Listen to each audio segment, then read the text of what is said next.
VW Group is like, step right up here, get your engines, all shapes and sizes, fresh engines. Porsche's new headquarters in Georgia is one of a kind. Is a Jeep pickup truck on the way or is it not at all? I mean, they're flip-flopping. And McLaren is going to take their top off of the 675LT. Plus, it's Tuesday, so we'll all watch someone doing it wrong. Can't wait. Can't wait. Absolutely. What's going on, everybody? I'm Derek D, and you are watching Fast Lane Daily. That's it. That's all I'm going to say right now.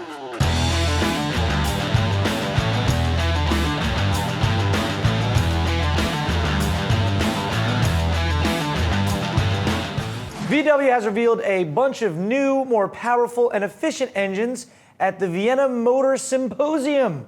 Yep, I didn't know that even existed either. Well, we all do now. Anyway, things start small with a new 1-liter 3-cylinder that's both turbocharged and supercharged to make 270 horsepower. That's a whole lot of guts for such a tiny engine. Next is a more efficient 2-liter TFSI for the next generation Audi A4, followed by a twin-turbo 2-liter TDI, making 300 horsepower and 443 pound-feet of that what? Torque. Thanks. Finally, the big bad W12 has been updated with direct injection and turbocharging to make 600 horsepower and 664 pound-feet of that. Torque. You're darn right. Now, if you're wondering, that engine will find its way into the next generation Bentley Continental, Audi A8, upcoming Bentley Bentayga, and VW Jetta. In related news, that last car I mentioned was a complete lie. Had you there for a second. Oh, what the? Right? For a second you were like, the Jetta? That doesn't make sense. Lol. Lols. Porsche has just finished its new $100 million experience center at its current headquarters right outside of Atlanta, Georgia, ATL. ATL, Georgia. This place is pretty nuts. So let me tell you what just some of this 13,000 square foot facility's amenities include. A driving simulator, high-end restaurant, like they were gonna put in a low-end restaurant. Right. Come on. It's got an off-road circuit, a private track, retail stores, and vehicle galleries. Plus, just the design of it is very artistic. But would you expect anything less from Porsche? Come on, nah. There's also a lot of office space for US-based employees, and Porsche expects about 30,000 visitors a year.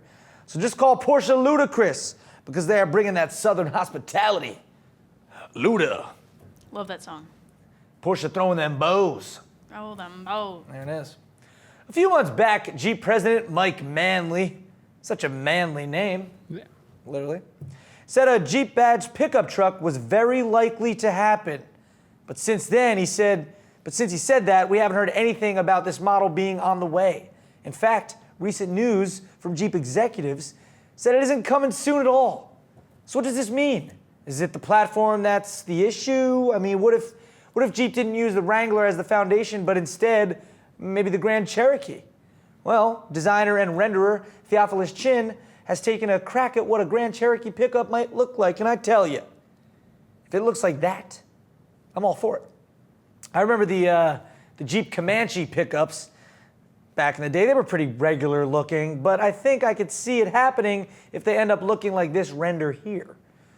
I do like the idea of a Wrangler pickup as well, though, but that's still just hearsay. Yeah. So the moral of this whole story, we still don't know if they're making it or not. I mean, are they? I don't know. I wish they would, though. Actually, I don't know. I don't know if I care that much. Now that the McLaren 675LT or Longtail has been sold out. Oh, you guys, you didn't know it was sold out? Yeah. Psh, all 500 examples sold. You mad, bro? Nah. Can't afford it. Anyway, we are hearing a roofless version of the LT is on the way, and it could be coming next year at a hefty premium over the already expensive coupe, which sold for about $400,000. Besides the ability to take its top off, the 675LT Spider should make the same 670 horsepower and 517 pound-feet of Torque. torque. That's what I was getting at with that. Yeah, I know. Yeah. That's from a twin turbo 3.8 liter V8. This video is kind of weird though. I mean, first off, no offense, but how many McLaren 675LTs do you see at a trailer park? Okay? There's a public phone off the hook, and this dog just seems super pissed at the car. And it's raining at night. Then the dog chases the car. Does it actually think it's going to catch that car? I don't get what's going on here. Yeah. It's a McLaren in the rain at a trailer park and then leaves because a dog was barking at it and someone left the phone off the hook. That's the story. I'm sticking to it. All right, it's that time on a Tuesday where we acknowledge someone who went the opposite of right. When they were what, Max? Doing it wrong. So here we have a road with a big speed bump in it, and a man in a blue shirt just walking down the sidewalk, swinging his bag. Now, notice this silver car flying down the street. He doesn't see that speed bump until it's too late. Tries to avoid it by turning and slowing down, but then goes over the speed bump sideways. The weight shifts, and over we go. Right on your top, did a nice 180. Now you're sitting on the top of the car. He pretty much drifted over that speed bump, and yeah, you can't really do that because you'll end upside down. You see the driver crawl out of the car, seems like everyone was okay, but this fail isn't even the best part of the video. No. My favorite part is the guy in the blue shirt swinging the bag. Watch his reaction. Sees the car coming, he jumps back a second, watches the car flip, then nonchalantly just waves it off. He saw this whole thing happen, realized the person was driving poorly, and just said to himself, I can't deal with this right now. Here I am walking home from the store, swinging my little white bag here, and I got to worry about this guy almost hitting me. We're doing it wrong. That's what he said. Yeah. I read body language really well. Also, the driver of this black car that the flipped over car flew by drives slowly past, excellently maneuvering that speed bump, just shaking their head. You're doing it wrong. Because that's how it's done. Oh, yeah. There it is.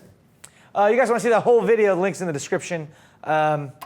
You know, just don't go that fast. No. Yeah.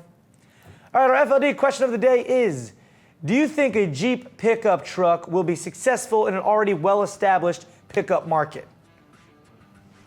I don't know. What do you think? What do you think, Max? You know, Nope. I really defer to the commenters on this one. I mean, Ford, Chevy, and Toyota are pretty much running the pickup truck game right now. But, I don't know. Does the market need it? What do you think? Use hashtag FLD, Q of the D, and you can send your own into...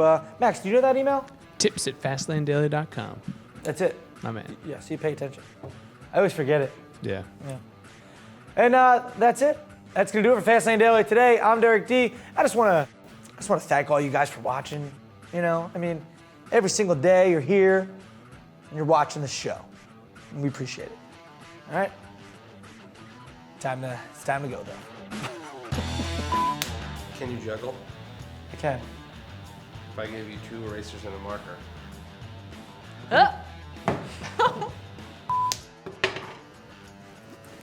Nice. Yeah. This is hold on. It's hard to juggle these odd-shaped things. No excuses. Wow. Whoa! Ow, we're living in the fast lane, baby.